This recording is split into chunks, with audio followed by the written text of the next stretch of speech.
سر سید احمد خان 1817 سے 1898 تک ہندوستان کے معروف مسلمان دانشور، مصلح اور معلم تھے، جن کی خدمات نے 19ویں صدی کے ہندوستان کے معاشرتی اور سیاسی منظرنامے پر گہرے اثرات مرتب کیے ہیں۔ ان کی اہم کامیابیاں یہ ہیں: تعلیمی اصطلاحات، علی گڑھ مسلم یونیورسٹی کا قیام۔ سر سید نے 1875 میں محمدن اینگلو اورینٹل کالج کی بنیاد رکھی، جو بعد میں علی گڑھ مسلم یونیورسٹی بن گئی۔ اس ادارے نے مسلمانوں میں جدید تعلیم کے فروغ میں اہم کردار ادا کیا اور مغربی سائنسی تعلیم کو اسلامی تعلیمات کے ساتھ ملایا۔ جدید تعلیم کے فروغ: سر سید نے مسلمانوں کے درمیان مغربی طرز کی تعلیم کے اپنانے کی وکالت کی تاکہ وہ ہندوستان کی دیگر برادریوں کے ساتھ مقابلہ کر سکیں۔ سر سید یقین رکھتے تھے کہ جدید تعلیم ترقی اور خوشحالی کے لیے ضروری۔ ادبی خدمات: سر سید نے مختلف موضوعات پہ متعدد کتابیں اور مضامین لکھے، جن میں تاریخ، سیاست اور مذہب شامل ہے۔ ان کی اہم تصانیف میں آثار السنادید شامل ہے، جو دہلی کے آثار قدیمہ کی تفصیلی تاریخ ہے، اور اسباب بغاوت ہند، جس میں 1857 کی بغاوت کے اسباب کا تجزیہ کیا گیا ہے۔ رسالے: سر سید نے تہذیب الاخلاق نامی رسالہ شروع کیا تاکہ مسلمانوں میں سماجی اور تعلیمی اصطلاحات کو فروغ دیا جا سکے۔ سماجی اصلاحات، اقلیت پسندی کی وکالت: سر سید نے اسلام کی ایک عقلی تشریح کی حمایت کی اور معاصر علم اور حالت کے تناظر میں اسلامی تعلیمات کی اثر نو تشریح کی ضرورت پہ زور دیا۔ مذاہب کے درمیان ہم آہنگی: سر سید نے ہندوستان کے مختلف مذہبی برادریوں کے درمیان ہم آہنگی اور تفہیم کو فروغ دیا۔ ان کی تحریریں اکثر ہندوؤں اور مسلمانوں کے درمیان باہمی احترام اور تعاون کی تاکید کرتی رہیں۔ سیاسی مصروفیات: علی گڑھ تحریک: انہوں نے علی گڑھ تحریک کی قیادت کی، جو ہندوستان میں مسلمانوں کی سماجی، تعلیمی اور سیاسی بہتری کے لیے کوشاں تھی۔ اس تحریک کا مقصد مسلمانوں کی الگ شناخت کو قائم کرنا اور ان کے حقوق کی وکالت کرنا تھا۔ برطانوی وفاداری: جدید تعلیم اور اصلاحات کی وکالت کرتے ہوئے سر سید نے برطانوی حکومت سے وفاداری کو بھی فروغ دیا، کیونکہ ان کا ماننا تھا کہ مسلمانوں کی ترقی کے لیے برطانوی تعاون ضروری ہے۔ کمیونٹی قیادت: مسلمانوں کی ترقی، تعلیم، سماجی اصلاحات اور کمیونٹی قیادت میں ان کی کوششوں نے ہندوستان میں مسلمانوں کی ترقی میں اہم کردار ادا کیا۔ انہوں نے جنوبی ایشیا میں مسلمان نشاط ثانیہ کے بانی کے طور پہ جانا جاتا ہے۔ مستقبل کے رہنماؤں پہ اثر: سر سید کی خدمات نے ہندوستان کے مستقبل کے مسلم رہنماؤں اور دانشوروں کی بنیاد رکھی، جن میں علامہ اقبال اور محمد علی جناح جیسے اہم شخصیات شامل ہیں۔ سر سید احمد خان کی وراثت ان کی انتھک کوششوں سے عبارت ہے، جنہوں نے ہندوستان میں مسلمانوں کو جدیدیت کی طرف راغب کیا اور ان کے معاشرتی تبدیلی کے لیے تعلیم کی طاقت پہ یقین کیا۔ ان کی خدمات آج بھی اہمیت کی حامل ہیں اور ان کے اثرات آج تک محسوس کیے جاتے ہیں۔ سر سید احمد خان کی بائیوگرافی، اس کا نام ہے حیات جاوید، یہ کتاب الطاف حسین حالی نے، یہ کتاب 1901 میں سر سید کے انتقال کے بعد شائع ہوئی۔ حالی کی 7 سال کی محنت کا نتیجہ ہے۔ حالی نے یہ کتاب اس لیے لکھی تھی کہ مسلمان اس سے سبق لے سکیں۔ حالی سمجھتے تھے کہ مسلمانوں کی رہنمائی اور اصلاح کا جو حق سر سید نے ادا کیا اور جس طرح اپنی پوری زندگی قومی خدمت میں بسر کی، وہ ایک بے مثال کارنامہ ہے۔ افسوس کی بات ہے کہ آج 25 برس بعد یعنی 1926 میں اردو دان طبقے میں یہ احساس اور بیداری نہ پیدا ہو سکی کہ وہ اس قابل قدر کتاب کی اصلی خوبی اور بڑائی کو سمجھتی۔ الطاف حسین حالی کو رنج اس بات کا تھا کہ انہوں نے اپنے نزدیک مسلمانوں کے محسن اور قوم کے ایک بے مثال فرزند کی یہ کتاب لکھی تھی، اور اس خیال سے لکھی تھی کہ قوم اس سے سبق حاصل کرے گی اور اپنی گرتی حالت کو سنبھالنے کی کوشش کرے گی، لیکن قوم نے اس کتاب سے فائدہ نہیں۔ سر سید 17 اکتوبر 1817 کو دلی میں پیدا ہوئے۔ مولانا جلال الدین رومی کے سامنے ایک زاہد کی اس طرح تعریف کی گئی کہ اس نے تمام عمر میں کسی برے کام کا ارتکاب نہیں کیا۔ مولانا نے یہ سن کے فرمایا، بنسبت اس کے کہ آدمی عمر بھر کوئی برا کام نہ کرے اور ایک حالت پہ ٹھہرا رہے، یہ بہت بہتر ہے کہ وہ برے کام کا ارتکاب کر کے حالات موجودہ سے ترقی کر جائے۔ سید احمد خان کی تبدیلی، اس کی وجہ سر سید کے بڑے بھائی کا قبل از وقت انتقال کرنا تھا۔ دونوں بھائیوں میں محبت اور اتحاد اس قدر بڑا ہوا تھا کہ شہر میں اس کی نظیر دی جاتی تھی۔ بھائی کے مرتے ہی ان کا دل رنگین صحبتوں سے بالکل اچاٹ ہو گیا۔ سید دلی میں درجہ اول کے مصنف ہو گئے تھے اور اب ان کا نمبر صدر امینی کا تھا، لیکن کچھ تو اس وجہ سے کہ اس وقت دلی میں ہر قسم کے اہل کمال اور اہل علم موجود تھے اور مسلمانوں کو اس سوسائٹی میں کسی قدر جان باقی تھی، اور کچھ عمارتوں کی تحقیقات کے ذوق و شوق میں وہ دلی سے باہر جانا پسند نہیں کرتے تھے۔ غدر سے پہلے صرف 2.25 برس سر سید بجنور میں رہے۔ سر سید کی طبیعت کو تعمیر کے فن سے خاص قسم کا لگاؤ تھا، اس لیے صاحب کلیکٹر نے کمیٹی رفیع عام کا تمام کام سر سید کے سپرد کر دیا تھا۔ وہی اس کی رپورٹ لکھتے تھے، وہی ضروری کاموں کے لیے روپیہ منگواتے تھے اور ہر ایک کام کی نگرانی کرتے تھے۔ بجنور کی شارع عام کے بیچوں بیچ مدت سے ایک نہایت چوڑا چکلا گھڑا پڑا ہوا تھا۔ اسی راستے سے تمام گھوڑے، پیدل اور سوار گزرتے تھے۔ بعض اوقات گھوڑے گاڑیاں الٹ جاتی تھیں، بیلوں کو نقصان پہنچتا تھا، برسات میں پانی بھر جاتا تھا، جس طرح سے طرح طرح کی تکلیفیں لوگوں کو ہوتی تھیں۔ مدت سے یہ گھڑا چلا آتا تھا مگر کسی کو کچھ خیال نہ تھا۔ سر سید احمد خان نے خاص اپنے اہتمام سے وہاں ایک پل بنوایا جس سے مسافروں کو بہت اسباب بغاوت ہندوستان۔ مراد آباد ہی میں سر سید نے گورنمنٹ کی، ملک کی اور خاص کر اپنی قوم کی وہ جلیل القدر خدمت انجام دی جو ان کے اور بڑے کاموں کی طرح ہمیشہ یاد رہے گی۔ وہ بجنور میں مسلمانوں کی تباہی اپنی آنکھوں سے دیکھ کر آئے تھے۔ جب مراد آباد میں پہنچے تو ان کی تباہی اور بربادی کا اور بھی زیادہ عبرت انگیز نقشہ ان کی نظر سے گزرا، جس سے ایک اور چوٹ ان کے دل پہ لگی۔ گورنمنٹ کا غصہ خاص کر مسلمانوں کے حال پہ بدستور چلا جا رہا تھا۔ ہندوستانی خیرخواہی سرکار کی آڑ میں مسلمانوں سے دل کھول کر بدلہ لے رہی تھی اور اگلے پچھلے بکس نکال رہے تھے۔ مسلمانوں کو مجرم قرار دینے کے لیے کوئی ثبوت درکار نہ تھا، ان کا مسلمان ہونا ہی ان کے مجرم ٹھہرانے کے لیے کافی تھا۔ مسلمانوں کے ساتھ بے قاعدہ رعایت یا ہمدردی کرنا سرکاری عہدیداروں کی قدرت سے باہر تھا۔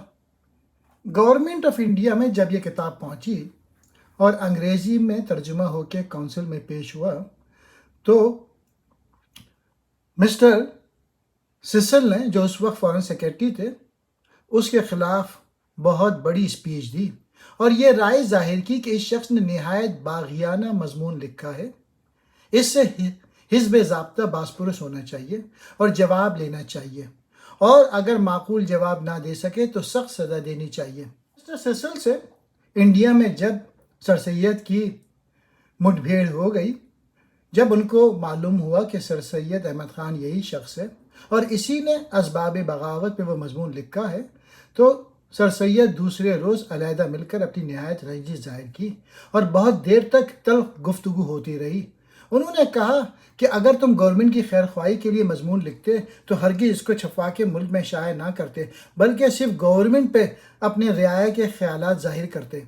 سر سید کے نزدیک نہ یہ ملکی بغاوت تھی، نہ کسی قسم کی سازش تھی، بلکہ سپاہیوں نے حکم نہیں مانا تھا، وہ بھی نہ یہ ارادہ بغاوت کے بلکہ بسبب جہالت اور مذہبی تہمات کے نتیجے میں۔ نماز کے بعد سر سید نے مسجد کے ایک اونچی جگہ کھڑے ہو کے اردو زبان میں ایک مناجات پڑھی، جس میں نہ شاندار الفاظ تھے، نہ رنگینی، محض سیدھے سادے الفاظ اور بے ساختہ جملے ہیں، مگر ان کے ہر جملے اور ہر فقرے سے معلوم ہوتا تھا کہ مسلمانوں کی تباہی اور بربادی نے اس شخص کے دل میں ایک عجیب سی بے چینی پیدا کر رکھی ہے، جو کسی طرح کم نہ ہوتی تھی بلکہ روز بروز زیادہ ہوتی جاتی تھی۔ مگر میں دیکھتا ہوں کہ مسلمانوں نے جو خیر خوبیاں کی ان کا ذکر اخباروں میں بہت کم چھپتا ہے، اور بغاوت کی جو کتابیں چھپی ہیں ان میں تو ذکر ہی نہیں رہتا۔ اس لیے میں نے ارادہ کیا کہ مسلمان خیر خواہوں کا تذکرہ اس رسالے میں لکھنا شروع کروں۔ سید مراد آبادی میں تھے کہ ان کو معلوم ہوا کہ بعض اضلاع میں مسلمانوں کی بعض تحریریں ایام غدر کی ایسی پیش ہوئیں جن میں انگریزوں کو لفظ نصارہ سے تعبیر کیا تھا۔ حکام نے اس لفظ کو بھی بغاوت کا لفظ سمجھا اور ان کے لکھنے والوں کو وہ سزائیں دیں جو ان کی قسمت میں لکھی تھی۔ مسلمانوں کی ہر ایک بات برے پہلو پہ ڈھال دی جاتی تھی۔ 1860 میں جبکہ اضلاع شمال مغرب میں ایک عام قحط پڑا تھا، اس وقت سر سید مراد آباد ہی میں تھے۔ محتاج خانے میں شام کا کھانا سب محتاجوں کو دن چھپنے سے پہلے بٹ جاتا تھا، مگر جو بھلے مانس اعلانیہ محتاج خانے میں آنے سے شرماتے تھے ان کو عام اجازت تھی کہ رات کو اندھیرے میں آ کے کھانا کھایا کریں۔ سر سید صبح و شام دونوں وقت بلا ناغہ محتاج خانے میں خود جاتے تھے، ایک ایک بیمار کو دیکھتے تھے۔ غازی پور میں سر سید نے سالم نامی ایک یہودی کو نوکر رکھا اور اس سے عبرانی پڑھنی شروع کر دی۔ میری یہ خواہش رہی ہے کہ مسلمان اور عیسائیوں میں محبت پیدا ہو، کیونکہ قرآن مجید کے موافق اگر کوئی فرقہ ہمارا دوست ہو سکتا ہے تو وہ عیسائی ہیں۔ بی بی کا انتقال 1861 میں سر سید کی بیوی یعنی ان کی وائف کا انتقال ہو گیا۔ ان سے ان کے 2 بیٹے اور ایک بیٹی تھی۔ اس وقت سر سید کی عمر 44 برس کی تھی۔ ان کے دوستوں نے نہایت اصرار کیا کہ سر سید آپ دوسری شادی کر لیں، مگر جو تعلق ان کو بیوی کے ساتھ تھا، ان کی زندگی میں تھا، ان کے نباہ کا خیال اور اولاد کی پرورش کا خیال، اور سب سے زیادہ جن بڑے بڑے ارادے جن کی دھن اس زمانے میں ان کو لگی ہوئی تھی، اس وجہ سے انہوں نے نہیں مانا اور باقی تمام زندگی وہ پارسائی میں گزاری۔ سائنٹیفک سوسائٹی کا قیام 1863 کو سر سید کی تبدیلی مراد آباد سے غازی پور میں مدرسہ قائم کرنا۔ اسی سن میں انہوں نے غازی پور میں ایک مدرسہ قائم کیا۔ اول تو کوئی شخص ایسا نہ تھا کہ مدرسے کے انتظام اور حفاظت کر سکے، اور دوسرا یہ کہ مسلمان عموماً انگریزی کے نام سے بدکتے تھے۔ سر سید نے ان دونوں مشکلوں کو حل کیا اور تھوڑا تھوڑا چندہ جمع کیا، اس کے بعد ایک عمارت میں مدرسہ قائم کیا۔ یہاں انہوں نے ایک لیکچر دیا۔ انہوں نے کہا کچھ علمی اور تاریخی کتابیں انگریزی سے اردو میں ترجمہ کرانی چاہیے تاکہ مغربی لٹریچر اور مغربی علوم کی وقت مسلمانوں کے دل میں پیدا ہو۔ یہ کہ اسی سن میں سائنٹیفک سوسائٹی غازی پور میں قائم ہو گئی۔ غازی پور سے علی گڑھ تبدیل ہونا 1864 میں سر سید غازی پور سے تبدیل ہو کے علی گڑھ میں، جس کی عزت اور شہرت خدا تعالیٰ نے ان کی ذات سے وابستہ کی تھی۔ غازی پور میں سائنٹیفک سوسائٹی کا ان کے بغیر چلنا ناممکن تھا، اس لیے سوسائٹی کا تمام سامان اور اسٹاف اپنے ساتھ علی گڑھ لے آئے۔ اے خدا، ہم میں روز بروز علم کی کمی اور جہالت کی تاریکی کی ترقی ہوتی جا رہی تھی۔ تو نے ہمارے دلوں کو پھیرا کہ ہم ان کی روشنی پھیلانے پر قائم ہوں۔ بے شک سب کے دل تیری انگلیوں میں ہیں، جس طرف تو چاہتا ہے پھیرتا ہے۔ ہم سب تیرا شکر کرتے ہیں کہ تو نے ہمارے دلوں کو ایسے کاموں کی طرف پھیرا جو صرف ہمارے لیے ہی مفید نہیں بلکہ بعد میں ہماری آنے والی نسلوں کے لیے ایک روشنی ہے۔ سر سید نے ایک اسپیچ دی جس میں کہا ہندوستانیوں کو گورنمنٹ سے اپنے حقوق حاصل کرنے کے لیے پارلیمنٹ سے تعلق پیدا کرنا چاہیے۔ سائنٹیفک سوسائٹی سے اخبار نکالنا 1866 ہی میں سر سید نے سائنٹیفک سوسائٹی سے اخبار نکالا جو آخر کو علی گڑھ انسٹیٹیوٹ گزٹ کے نام سے ان کے آخری دم تک جاری رہا۔ یہ اخبار پہلے ہفتہ وار نکلتا تھا، پھر ہفتے میں 2 بار نکلنے لگا۔ ہومیوپیتھک علاج کی حمایت غالباً بنارس ہی میں پہنچ کر ان کو یہ خیال پیدا ہوا کہ ہومیوپیتھک علاج کے طریقے سے بہتر کوئی طریقہ علاج نہیں، اور جیسا کہ ان کی طبیعت کا خاصہ تھا کہ جو بات یا جو کام جو تجویز ملک کے لیے مفید سمجھتے اس کے لیے پورا کرنے میں ہمتاً مصروف ہو گئے۔ انہوں نے ہومیوپیتھک علاج کی حمایت کی اور اس کی کمیٹی قائم کی جس کا مقصد ہو کہ ہومیوپیتھ ہندوستان میں پھیلانا اور ہندوستانیوں کو اس کی طرف مائل کرنا تھا۔ 1869 سے 1870 تک یہ سفر انگلستان ہے، یہ سفر نامہ ہے جہاں پہ سر سید لندن گئے تھے۔ سر سید نے غدر کے بعد جن دو باتوں کو مسلمانوں کی آئندہ فلاح بہبود کے لیے ضروری سمجھا تھا، ان کے لیے انگلستان کا سفر کرنا نہایت ضروری تھا۔ سر سید کا یہ خیال تھا کہ جب تک مسلمان مغربی تعلیم نہ پھیلے گی اور جب تک مسلمان اور انگریزوں میں میل جول پیدا نہ ہوگا، اس وقت تک مسلمانوں کا پنپنا اور ہندوستان میں عزت سے رہنا دشوار ہے۔ غرض 1 اپریل 1869 کو وہ بنارس سے ولایت کو روانہ ہوئے۔ سید کے ساتھ ان کے دونوں بیٹے اور تیسرے مرزا بیگ اور چوتھا ان کا قدیم خدمتگار، وہ سب 4 آدمی ساتھ گئے۔ بنارس سے لندن تک پہنچنے کے حالات انہوں نے بطور ایک سفر نامے کے نہایت عمدگی سے بیان کیے ہیں، جو سوسائٹی، اخبار اور تہذیب الاخلاق میں چھپ گئے ہیں۔ جس دھن میں سر سید نے سفر اختیار کیا تھا، اس کے ثبوت اس سفر نامے میں نہایت وضاحت کے ساتھ ملتا ہے۔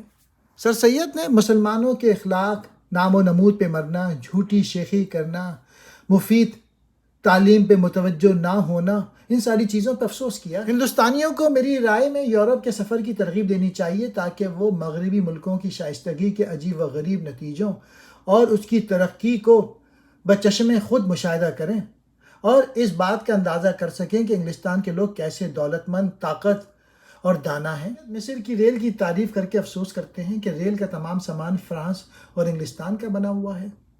الغرض سر سید بمبئی سے 24 دن میں لندن پہنچے، برگ اسکوائر میں ایک مکان کرائے پہ لے کے ٹھہرے اور اپنے تمام دوستوں اور آشناؤں سے ملے۔ سید نے یہ سفر نامہ نہایت دلچسپ طریقے سے لکھنا شروع کیا تھا، مگر جب اس کے کچھ حصے ہندوستان میں شائع ہوئے تو مسلمانوں کی طرف سے اس پر اعتراضوں کی بھوٹ چار پڑنی شروع ہوئی اور سر سید کو بھی لندن ہی میں لوگوں کی مخالفت کا حال معلوم ہوا۔ سر سید نے پورے 17 مہینے لندن میں قیام کیا اور شب و روز ان کاموں میں جن کے لیے سفر اختیار کیا تھا مصروف۔ سید کا کیمبرج یونیورسٹی میں جانا۔ سر سید کے اصلی مقاصد میں سے ایک بڑا مقصد انگلستان کے طریقہ تعلیم کو دیکھنا اور اس پہ غور کرنا۔ چنانچہ انہوں نے اس غرض سے کیمبرج یونیورسٹی کو خود جا کے دیکھا اور بڑی سے بڑی اور چھوٹی چیز کو غور سے دیکھا اور اس کا تمام نقشہ ذہن نشین کر لیا۔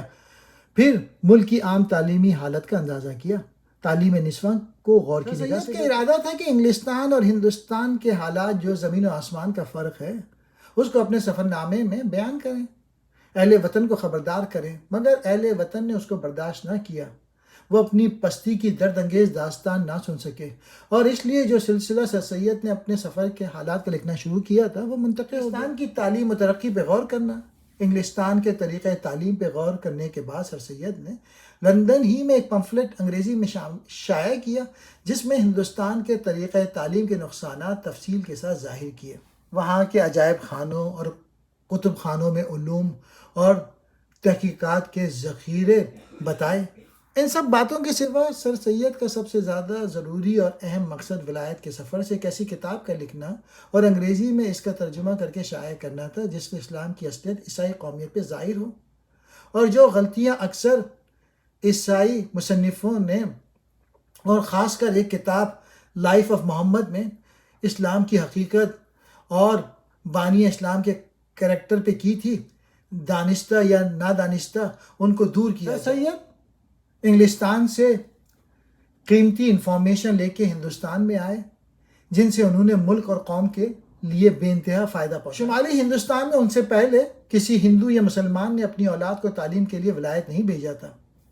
سید کے بعد ہندو اور مسلمان کو اپنی اولاد کے ولایت بھیجنے کا حوصلہ پیدا ہوا اور انہی کے دیکھا دیکھی ولایت جانے والوں کی ریس لگ گئی اور ہندوستان سے انگلستان جانے والوں کا تانتا بن گیا۔ 1870 سے 1878 تک سر سید نے مختلف کام کیے، تہذیب الاخلاق جاری کرنا،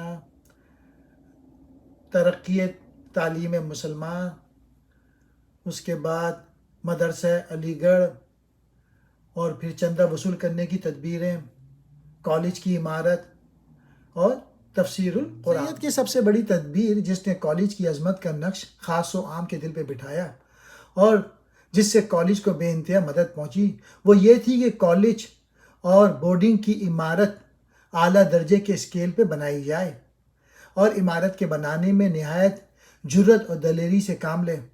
اگر روپیے میں کمی ہو تو قرض لے کر عمارتوں کو پورا کیا۔ اس طرح سے کالج کی بڑائی کا خیال لوگوں کے دلوں میں پیدا ہوا اور مسلمانوں کو قومیت کے بھولے ہوئے خواب یاد آنے لگے۔ سید نے مدرسے کے کام کو جس لیاقت اور باقاعدگی کے ساتھ شروع کیا، اس کا لازمی نتیجہ یہ تھا کہ سمجھدار اور روشن خیال مسلمان اس کی طرف گرویدہ ہو گئے اور سلطنت کے بڑے بڑے جلیل القدر رکن ان کی جانب التفات ظاہر کرنے لگے اور ان کے معاون بنے۔ چندہ وصول کرنے کے موقع پر سر سید نے کبھی اس بات کا خیال نہیں کیا کہ میں کون ہوں، کس سے مانگتا ہوں اور کس طرح مانگتا ہوں۔